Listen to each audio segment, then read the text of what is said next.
Morning વિદ્યાર્થી મિત્રો, કેમ છો તમે બધા? મજામાં? Well done. તો વિદ્યાર્થી મિત્રો, સ્વાગત છે તમારું કોમર્સ જ્ઞાન વિથ તબસમ ચેનલમાં. તો વિદ્યાર્થી મિત્રો, આપણે સ્ટાર્ટ કર્યું હતું ચેપ્ટર નંબર 3 વસ્તુઓ અને સેવાઓ કર, જેને અંગ્રેજીમાં જીએસટી કહીએ છીએ અને એ નામથી તમે પરિચિત છો. ઓકે, તો એની ફર્સ્ટ વિડીયોમાં મેં એનું ઇન્ટ્રોડક્શન આપ્યું હતું, તો તમે પહેલા એ જઈને જોઈ લો. ઓકે, આજે આપણે ભરીશું જે આમ જીએસટી છે એની આમ નોંધ કઈ રીતે થાય છે અને કેવી રીતે કરવામાં આવે છે એ જોઈશું. ઓકે, વસ્તુઓ અથવા સેવાઓ અથવા બંનેની પૂર્તિ એટલે કે સપ્લાય, બંનેનો સપ્લાય કેવી રીતે થશે તો જોઈએ. રાજ્ય કે કેન્દ્ર શાસિત પ્રદેશની અંદર પૂર્તિ. જો તમે કોઈ વેપારી છો અને તમે રાજ્યની અંદર વેપાર કરો છો તો તમને કયા બે કર આપવા પડશે? કેન્દ્રીય વશેક, રાજ્ય વશેક. જો તમે રાજ્યમાં છો તો તમને રાજ્ય વશેક આપવું પડશે, અને જો તમે કેન્દ્ર શાસિત પ્રદેશ એટલે કે જો તમે દિલ્હી, આંદામાન નિકોબાર, દીવ, લક્ષદ્વીપ, ટોટલ 8 કેન્દ્ર શાસિત પ્રદેશ છે, એમાંથી કોઈ પણ એક કેન્દ્ર શાસિત પ્રદેશમાં રહીને એમાં જ વેપાર કરો છો તો તમને સીજીએસટી તો આપવું પડશે જ, અને સાથે સાથે એસજીએસટી અને યુજીએસટી. જો તમે રાજ્યમાં રહેતા હશો તો એસજીએસટી આપવું પડશે, અને જો તમે કેન્દ્ર શાસિત પ્રદેશમાં રહેતા હશો તો યુજીએસટી. ટૂંકમાં આ બે અને આ બે. સમજણ પડી વિદ્યાર્થી મિત્રો? ધારો કે તમે જે વસ્તુનો વેપાર કરો છો એમાં જીએસટી નું રેટ 12% છે, એટલે કે 12%.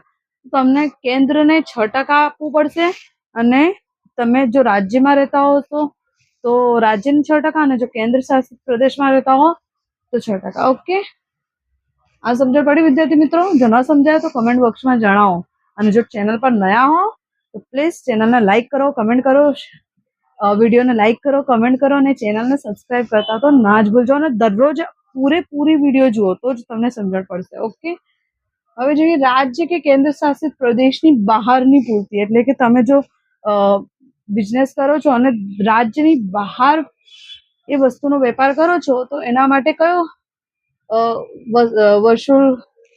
વસૂલ કરવા પાત્ર કર છે?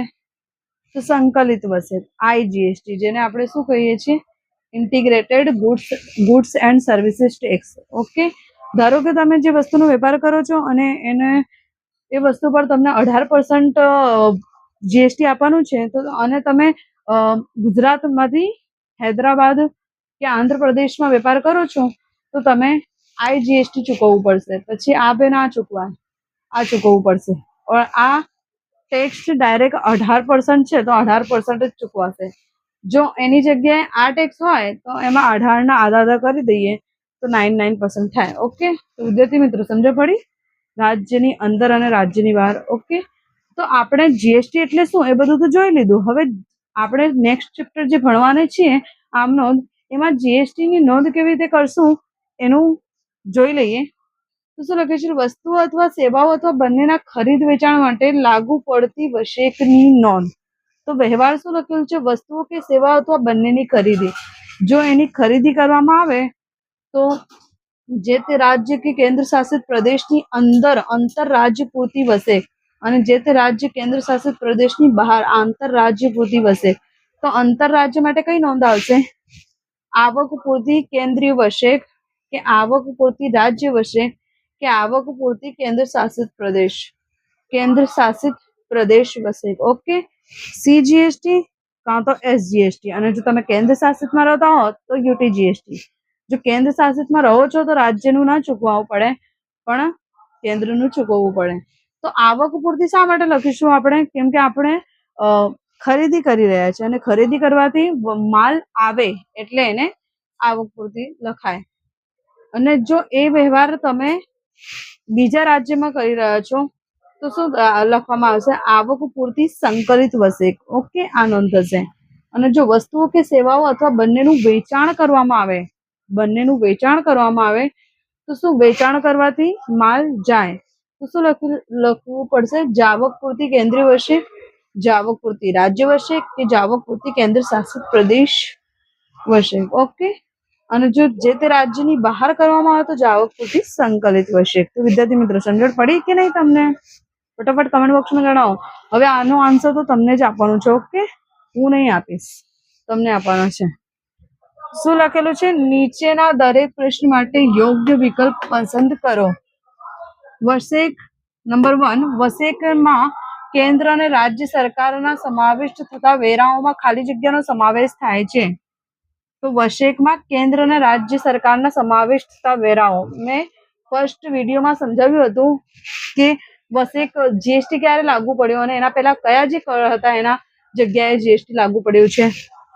એ પરોક્ષ વેરા હતા કે પ્રત્યક્ષ વેરા હતા કે પ્રત્યક્ષ અને પરોક્ષ વેરા હતા કે પરોક્ષ અને પ્રત્યક્ષ વેરા હતા? ફટોફટ કમેન્ટ બોક્સમાં આન્સર જણાવો. હું તમારી કમેન્ટને લાઈક કરીશ અને રિપ્લાય પણ આપીશ. ઓકે, ફટોફટ.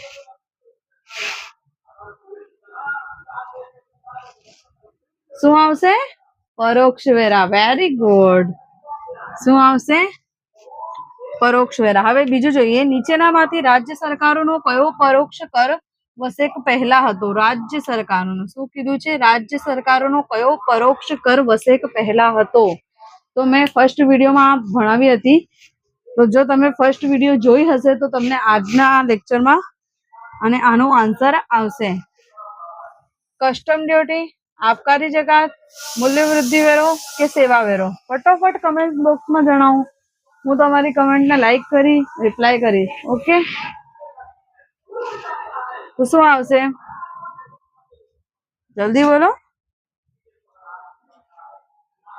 મૂલ્ય વૃદ્ધિ વેરો. વેરી ગુડ વિદ્યાર્થી મિત્રો. કારણ કે આ તો કસ્ટમ ડ્યુટી, આબકારી જકાત અને સેવા વેરો આ બધા તો કેન્દ્ર સરકારના પરોક્ષ વેરા હતા. આપણને શું પૂછ્યું છે? રાજ્ય સરકારોનો કયો પરોક્ષ કર વસેક પહેલા હતો? તો મૂલ્ય વૃદ્ધિ વેરો. હવે ત્રીજા નંબરનો, નીચેનામાંથી કેન્દ્ર સરકારનો કયો પરોક્ષ કર વસેક પહેલા ન હતો? તો ન હતો પૂછ્યું છે. ફટાફટ કમેન્ટ બોક્સમાં જણાવો. Nice try. ટ્રાય કરો વિદ્યાર્થી મિત્રો, ટ્રાય કરો, પ્રયત્ન કરો તો મળશે તમને આન્સર. શું આવશે? જલ્દી બોલો. ખરીદ વેરો. શું આવશે? ખરીદ વેરો. કારણ કે ખરીદ વેરો તો રાજ્ય સરકારનો પરોક્ષ કર હતો, કેન્દ્ર સરકારોનો ન હતો. આમાં શું પૂછ્યું છે? કેન્દ્ર સરકારનો કયો પરોક્ષ કર વસેક પહેલા ન હતો? ન પર ફોકસ કરો. ન હતો. આ બધા તો હતા જ ને, આ બધા તો હતા જ. ખરીદ વેરો રાજ્ય સરકારનો હતો એટલે આ કેન્દ્ર સરકારનો ન હતો. હવે આનો તો આન્સર આવી જ જવું જોઈએ તમને. ફટોફટ. વસ્તુઓ અને સેવાઓ કરના અમલનું વર્ષ કયું છે?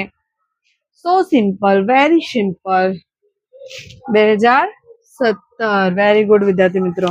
હવે પાંચમા નંબરનો, રાજ્ય કેન્દ્ર શાસિત પ્રદેશની અંદર પૂર્તિ અંગે નીચેનામાંથી કયું સાચું છે? તો જ્યારે તમે રાજ્ય કે કેન્દ્ર શાસિત પ્રદેશની અંદર વ્યવહાર કરો તો કયું જીએસટી લાગુ પડે?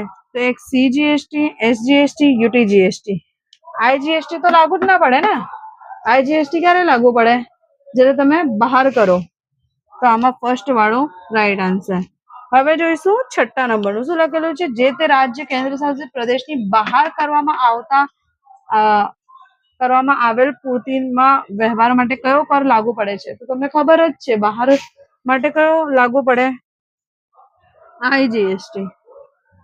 તો વિદ્યાર્થી મિત્રો, તમને આ લેક્ચરમાં સમજણ પડી રહી છે કે નહીં? તમને મારી વિડીયો સારી લાગી રહી છે કે નહીં? ફટાફટ કમેન્ટ બોક્સમાં જણાવો અને વિડીયોને વધારેમાં વધારે શેર કરો તો મને પણ એક એનર્જી મળે લેક્ચર વધુ ને વધુ વિડીયો બનાવવાની.